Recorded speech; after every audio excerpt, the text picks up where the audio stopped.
우리는 예수님을 따라가는 자들입니다. 예수님께서 가셨던 그 길을 걸어가는 자들입니다. 그래서 우리를 그리스도인이라고 부릅니다.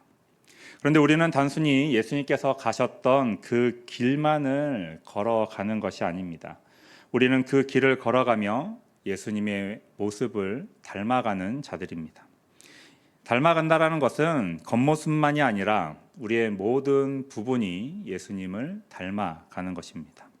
겉모습만 예수님을 닮아가는 것이 아니라 우리의 속사람마저도 예수님을 닮아가야 하는 것입니다.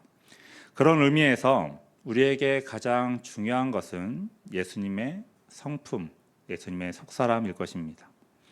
우리는 예수님의 속사람, 성품을 닮아가야 합니다. 닮아간다라는 것은 단순히 외모만, 모습만 비슷해지는 것이 아닙니다. 그 사람의 분위기, 행동, 내면과 외면이 모두 똑같아져야 되는 것입니다. 그러기 위해서는 우리가 예수님의 성품을 반드시 닮아가야 합니다. 성품은 두 가지가 있는데 타고난 성품으로서 성품이 있고 또 습득된 성품으로서의 성품이 있습니다. 우리가 주목해야 할 부분은 이 아래에 있는 습득된 품성으로서의 성품입니다. 태어날부터 가지고 있었던 성품은 잘 바뀌지 않습니다. 웬만하면 죽을 때까지 그대로 가지고 갑니다. 하지만 우리가 배움으로써 가질 수 있는 품성은 얼마든지 우리가 가질 수 있고 우리를 변화시킬 수 있습니다. 그렇게 우리는 우리가 닮아가야 하는 예수님의 성품을 배우고 우리가 가져감으로써 예수님을 닮아가는 자가 되는 것입니다.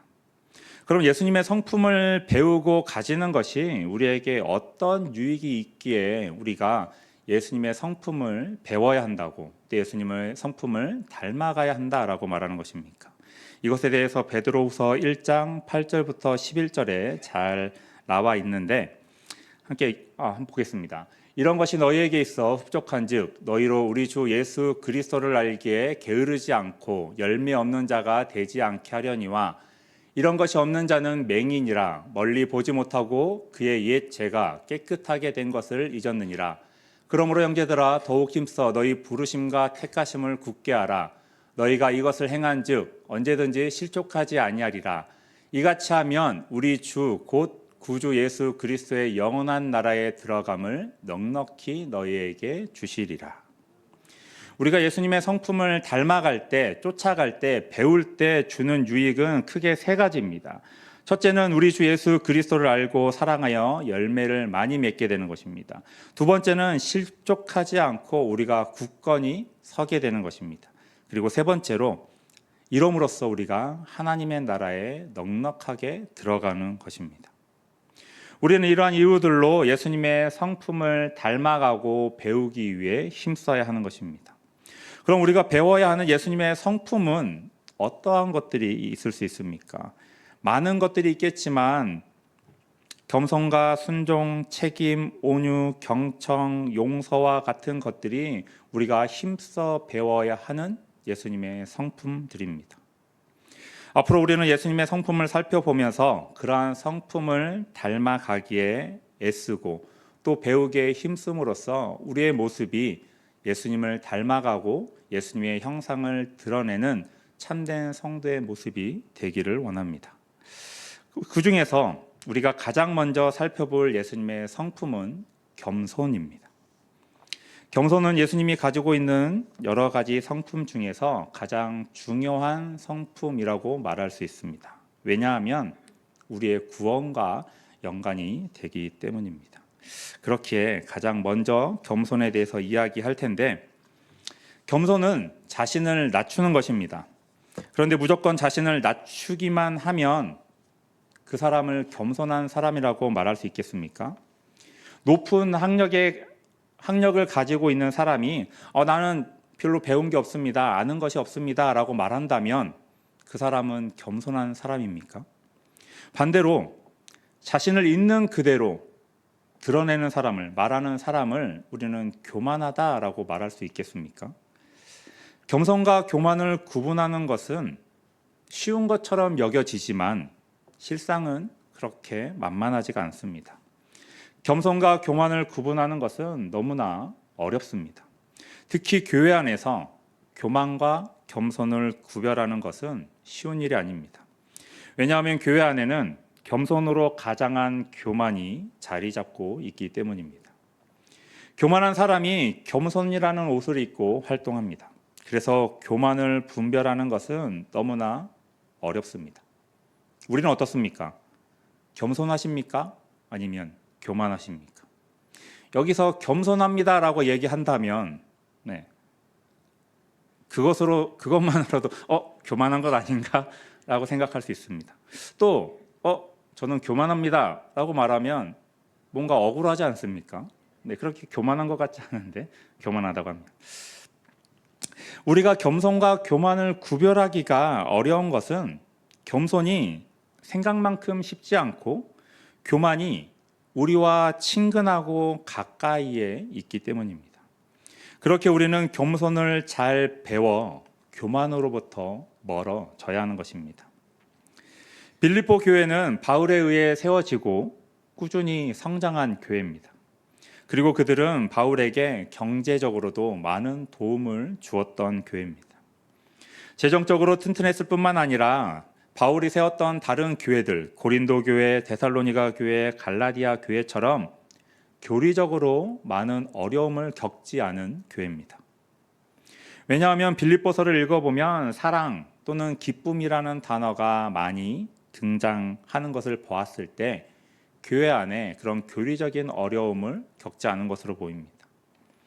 하지만 빌립보 교회가 교리적인 문제가 없었다라고 이야기하지만 그 안에는 투기와 분쟁, 거칠의 다툼이나 허영의 문제를 가지고 있음을 볼 수 있습니다. 이 교회가 가지고 있었던 것 중에 분쟁과 다툼은 교회의 치명적인 것들이었습니다. 교회 내부의 분쟁과 다툼은 너무나 고통스러웠습니다. 차라리 외부의 일로, 외부의 압박과 외부의 핍박이 있었다면 서로 위로하고 서로가 하나가 되어서 끈끈하게 교회를 세워갔을 텐데 교회 내부에서의 다툼과 분쟁은 너무나 처참했습니다. 누구도 승리할 수 없었고 교회가 오히려 무너질 수도 있는 일이었습니다. 그런데 그런 분쟁과 다툼보다 더 예민한 문제가 빌립보 교회 안에 있었습니다. 빌립보 교회에는 바울을 대적하는 자들이 있었습니다. 그리고 그들은 거칠애로서 교회를 섬겼습니다. 이 거칠애라는 말은 외식이라는 단어로 바꾸어서 설명할 수도 있습니다. 그들은 순수하지 못한 마음으로 교회에서 열심인 채 했습니다. 그들은 바울을 시기하고 질투했습니다. 그래서 교회 봉사에 거칠애로서 힘썼습니다. 그러면서 그들은 빌립보 교회에서 높임을 받고 교회의 주도권을 지게 될 것이다 라고 여겼습니다. 바울의 대적자들이 거칠애로 한 것은 다툼이나 허영 때문이었습니다. 그렇기 때문에 바울은 3절에 보면 아무 일에든지 다툼이나 허영으로 하지 말고 라고 권면하고 있습니다. 여기서 다툼은 이기적인 야망을 의미합니다. 욕심을 이루기 위해서 일할 때 다툼이 일어나는 것을 볼 수 있습니다. 또 허영은 헛된 영광을 추구하는 것입니다. 이것들이 모두 교만과 관련이 있습니다. 다툼과 허영은 겸손과는 거리가 먼 것들입니다. 왜 겸손을 이야기하는데 투기와 분쟁, 다툼이나 허영과 같은 이런 거칠애들을 말하고 있습니까? 바울은 빌립보 교회 성도들이 오직 겸손한 마음을 품기를 바랬습니다. 그래서 3절 하반절에 보면 오직 겸손한 마음으로 라고 말하고 있는 것을 볼 수가 있습니다.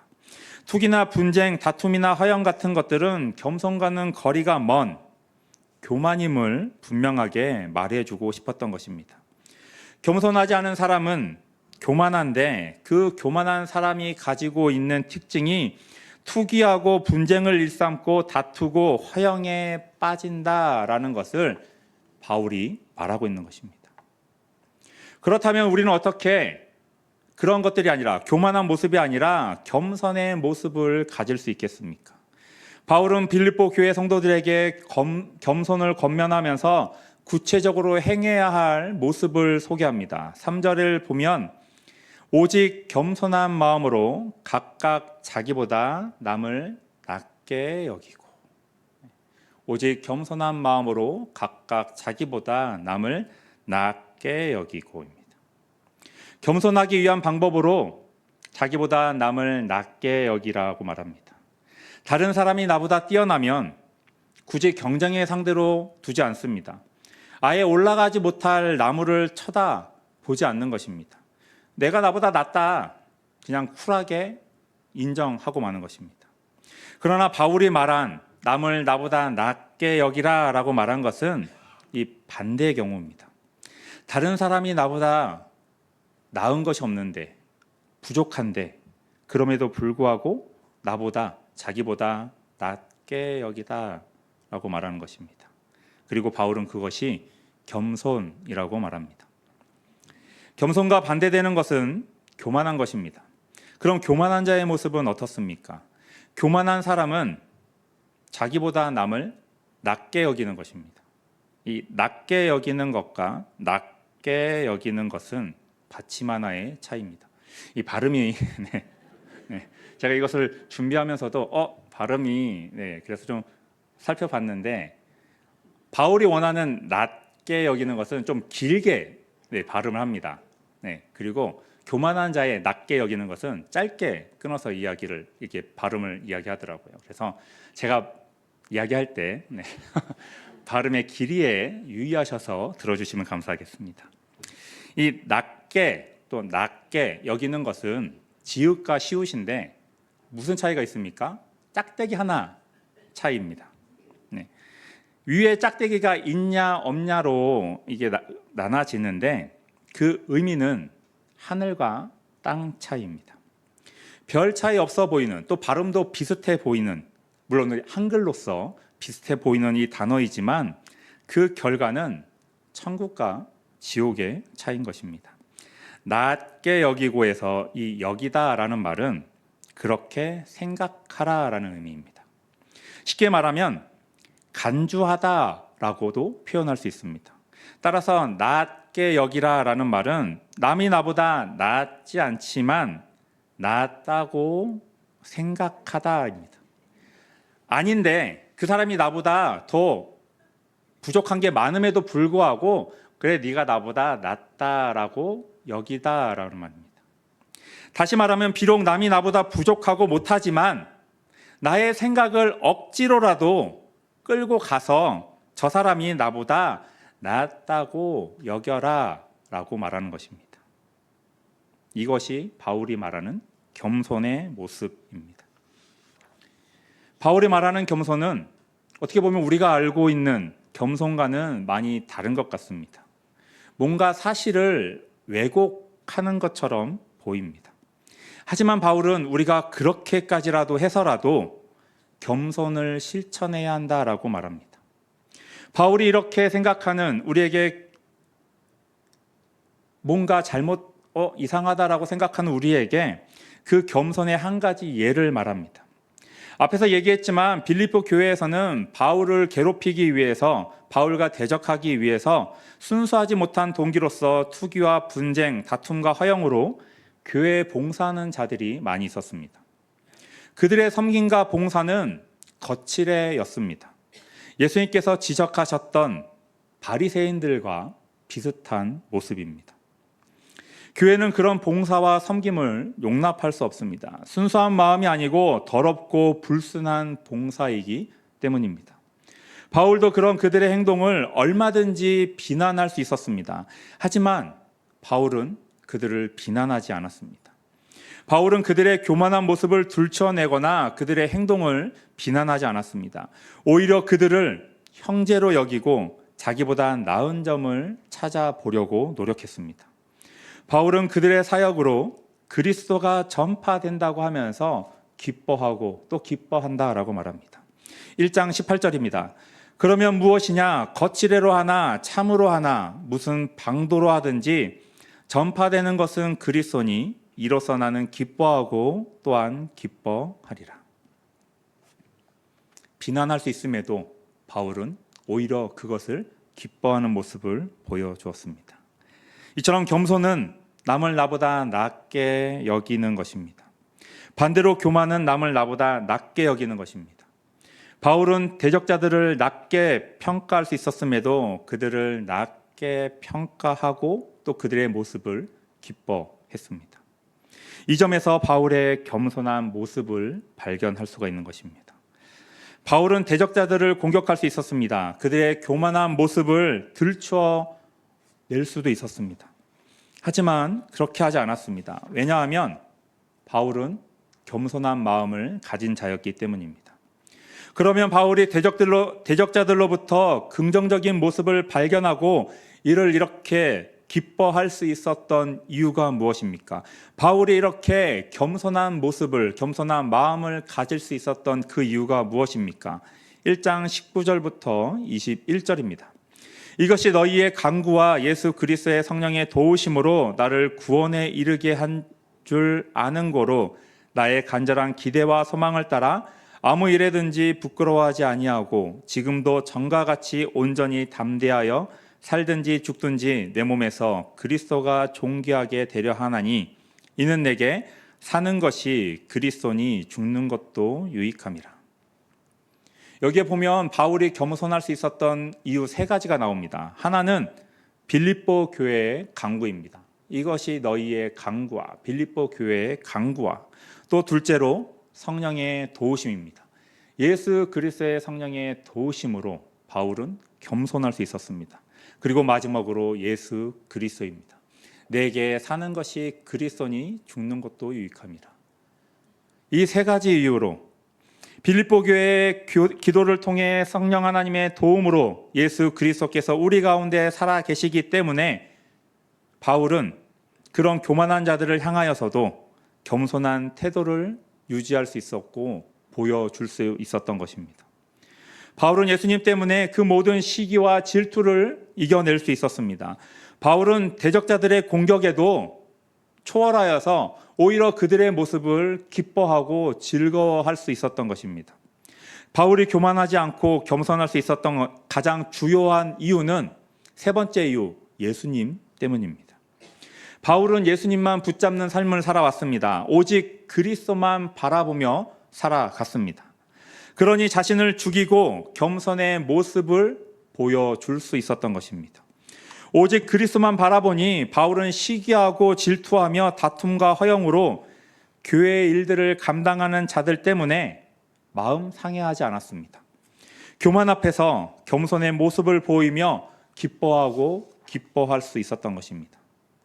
그럼 어째서 예수님을 바라보는 것만으로도, 예수님을 온전히 지켜보는 것만으로도 바울이 겸손해질 수 있었던 것입니까? 우리가 살아가는 사회는 종종 교만한 모습을 당당한 모습으로 포장하기도 합니다. 교만을 자신감으로 또는 능력으로 간주하기도 합니다. 또 겸손한 모습을 성공적인 삶을 위한 처세술로 여기기도 합니다. 성공을 위한 방편으로 겸손이 취급된다는 것입니다. 바울이 말하고 있는 겸손이 이런 겸손이고 우리 성도들이 가져야 하는 겸손이 이런 세상에서 말하는 겸손입니까? 성경에서 말하는 겸손은 우리 성도가 그리스도인이 닮아야 하는, 배워야 하는 겸손은 세상이 말하는 겸손과는 다릅니다. 성도들은 새로운 사람으로 태어난 자들입니다. 성도에게는 예수님의 DNA가 있으므로 완전히 이전과는 다르게 새로워진 사람입니다. 그렇기에 성도에게는 예수님의 성품이 있어야 합니다. 겸손은 그 예수님께서 가지고 계신 성품입니다. 그래서 성도에게는 겸손한 마음이, 모습이 반드시 있어야 합니다.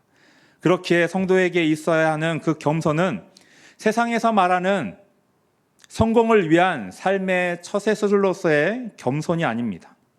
삶 그 자체로서의 겸손의 모습이 있어야 합니다. 성경은 이것을 신분의 변화로 이야기합니다. 우리는 하나님의 양자가 되었습니다.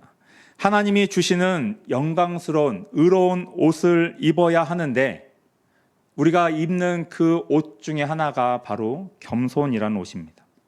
변화된 신분으로서 우리는 겸손이라는 옷을 입고 겸손한 삶을 살아가는 것입니다. 왜냐하면 이 겸손은 예수님께서 입으신 옷이기 때문입니다. 아니, 예수님 그 자체가 겸손 그 자체입니다. 마태복음 11장 29절입니다. 나는 마음이 온유하고 겸손하니. 예수님은 자신을 겸손이라고 말씀하고 있습니다. 그렇게 예수님을 바라보는 것으로, 우리가 예수님을 옷 입는 것으로 우리는 겸손의 옷을 입게 되는 것입니다. 예수님을 닮아간다라는 것은, 예수님을 닮아가는 성도는 겸손할 수가 있는 것입니다. 겸손한 사람이 되는 것입니다. 왜냐하면 겸손은 예수님으로부터 왔고 그분을 배움으로써 자연스럽게 그 겸손을 우리 또한 입게 되기 때문입니다. 그래서 바울은 빌립보 교회에게 이렇게 권면합니다. 2장 5절부터 8절입니다. 너희 안에 이 마음을 품으라. 곧 그리스도 예수의 마음이니 그는 근본 하나님의 본체시나 하나님과 동등됨을 취할 것으로 여기지 아니하시고 오히려 자기를 비워 종의 형체를 가지사 사람들과 같이 되셨고 사람의 모양으로 나타나사 자기를 낮추시고 죽기까지 복종하셨으니 곧 십자가에 죽으심이라. 예수님은 겸손 그 자체가 되십니다. 바울이 말하는 예수님이 어떠십니까? 하나님과 같은 영광의 자리를 마다하시고 이 낮은 곳으로 내려오셨습니다. 너무나 낮은 모습을, 비천한 모습을 취하셨습니다. 가장 낮은 종의 형체를 가지셨습니다. 그리고 이런 예수님의 낮아지심은, 이런 예수님의 겸손은 우리의 구원을 이루셨습니다. 그래서 우리는 예수님에게서 겸손을 배워야 합니다. 겸손을 훈련해야 합니다. 예수님을 깊이 알아야 우리는 겸손할 수가 있습니다. 예수님은 자기를 낮추시고 죽기까지 복종하셨습니다. 이런 예수님의 낮아지심은 우리를 교만에서 구하시고 교만으로 가득한 우리를 겸손케 하십니다. 예수님은 하나님께 온전히 자신을 드리고 하나님의 뜻에 순종하십니다. 이것이 겸손의 모습입니다. 예수님께서 자신의 능력과 자신의 뜻과 자기의 영광과 자기의 사역과 가르침을 위해 사시지 않았습니다. 오직 하나님에게 의지한다고, 하나님의 뜻을 따라간다라고 인정하셨습니다. 이것이 겸손의 모습입니다. 자신을 포기하고 죽이고 절대 복종으로 사셨습니다. 이것이 겸손한 자의 모습입니다. 예수님의 이러한 겸손이 우리의 희망이 되었고 우리의 구원이 되셨습니다. 그렇게 우리는 예수님의 이러한 겸손의 모습을 닮아야 하는 것입니다. 그 겸손의 모습을 쫓아가야 합니다. 그리스도인이라면 자신을 부정할 줄 알아야 합니다. 예수님이 자신을 부정하셨던 것처럼 우리도 나의 지혜와 명예와 권력과 나의 의로움과 같은 모든 것들을 부정할 수 있어야 합니다. 그것이 예수님께서 행하신 겸손의 모습이고 우리가 따라가야 할 모습입니다. 겸손은 단순한 말이나 몇 가지 행동으로 만족할 수 있는 것이 아닙니다. 예수님의 삶 전체가 겸손이었던 것처럼 우리의 삶 전체가 겸손한 모습이어야 합니다. 예수님을 따라 낮은 데로 내려가시는 저와 성도님들이 되시길 바랍니다. 세상의 칭찬과 인정을 바라는 것이 아닙니다. 그것은 사람이 아니라 이후에 하나님께서 해 주실 것들입니다. 우리는 그것보다 사람의 칭찬과 인정이 아니라 스스로 자신을 낮추고 예수님을 쫓아 겸손해지기 위해 더 힘쓰고 노력해야 하는 것입니다. 그것이 성도로서, 그리스도인으로서 마땅히 해야 할 일입니다. 우리가 이 땅에서 겸손한 모습으로 살아갈 때 하나님은 우리의 모습을 보고 기뻐할 것입니다. 왜냐하면 겸손은 예수님이 가지신 성품이고 또 하나님이 기뻐하시는 성품이기 때문입니다. 교회 안에 분쟁과 다툼이 있고 교회가 세상으로부터 멀어지는 것은 교회 안에 또 그 안에 우리 안에 겸손이 없기 때문입니다. 예수님을 위해서 모든 것을 포기한다고 말하는 사람들이 이웃을 위해서 자신을 포기하는 것이 너무나 어렵습니다. 이웃을 나보다 낮게 여기는 것이 너무나 어려운 일입니다. 왜냐하면 우리가 진정으로 겸손한 것이 아니라 겸손한 척을 해왔기 때문입니다. 그렇게 진정으로 예수님을 따르며 예수님과 같이 낮아지시기에 힘쓰시기 바랍니다. 우리가 예수님을 닮아 낮은 곳에 있을 때, 내 옆에 있는 성도들을, 이웃들을 나보다 낮다고 여길 때 우리는 예수님을 닮아 겸손한 자의 모습으로 서 있을 것입니다. 예수님이 우리를 낮게 여기셨던 것처럼 우리도 내 옆에 있는 이웃들을, 성도들을 낮게 여겨야 하는 것입니다. 겸손은 단순한 윤리 이상의 것입니다. 도덕 이상의 것입니다. 겸손은 자신을 하나님 앞에서 아무것도 아닌 존재라는 것을 인정하는 것입니다. 그렇게 앞서가신 예수님을 쫓아 낮은 데로, 더 낮은 데로 가는 것이고 예수님을 따라 내 옆의 이웃을 섬기는 자가 되는 것입니다. 이런 겸손의 옷을 입음으로써 예수님을 닮아가시는 성도님들이 되시길 바랍니다. 그러기 위해서 가장 먼저 우리가 해야 할 일은 바울이 빌립보 교회에 권면했던 것처럼 내 옆에 있는 이웃들을 나보다 낮게 여기는 것입니다. 옆에 있는 사람들이, 옆에 있는 성도가, 이웃이 아무리 나보다 부족한 것이 많아 보여도, 나보다 좋아 보이는 것이 없어 보일지라도 어떻게 해야 된다고요? 나보다 내가 낫다입니다. 우리가 옆에 있는 성도들을 높일 때, 그런 겸손의 모습으로 나아갈 때, 그런 우리의 모습을 통하여서 예수 그리스도의 모습이 드러나게 될 것입니다. 예수님께서 우리에게 보여주셨던 그 낮아지는 모습을 쫓아 낮아지시기 바랍니다. 예수님께서 나를 사랑하시고 섬겨주셨던 것처럼 그런 겸손의 모습을 따라 내 이웃을, 내 옆에 있는 성도들을 사랑하고 섬기는 저와 성도님들이 되시길 바랍니다. 우리가 그런 겸손의 성품을 쫓아갈 때, 옷 입을 때, 닮아갈 때 우리와 교회에서 멀어졌던 이웃이, 또 세상이 우리에게로 다시 다가올 것이고, 또 그들에게 온전한 예수님을 전하며 십자가를 전할 수 있는 시간들이 될 것입니다. 온전히 겸손의 옷을 입음으로써 예수님을 쫓아 닮아가시고 또 내 옆에 있는 이웃들을, 성도들을 낮게 여기심으로써 사랑을 실천하시는 저와 성도님들이 되시길 바랍니다.